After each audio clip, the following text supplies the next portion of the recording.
The వో of God. ఈ video చివరి వరకు చూడండి. దేవుని ఆశీర్వాదాలు పొందండి. దేవుని నామములో మీకు నా హృదయపూర్వక వందనములు. మిమ్మల్ని మీ కుటుంబమును దేవుడు బహుగా ఆశీర్వదించునుగాక. ఈరోజు మీ రాకపోకల యందు మీరు చేసే ప్రతి పనిలోనూ దేవుడు మీకు తోడుగా ఉండునుగాక. మీరు ఊహించిన అద్భుతాలు, ఆశ్చర్యకార్యాలు ఈరోజు మీ దేవుడు మీ జీవితంలో చేయునుగాక. ఈరోజు నీ దేవుడు నీతో మాట్లాడే మాట: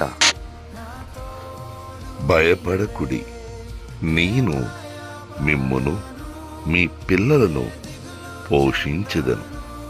ఆదికాండము 50:21.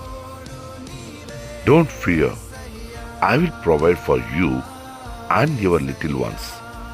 Genesis chapter 50 verses 21.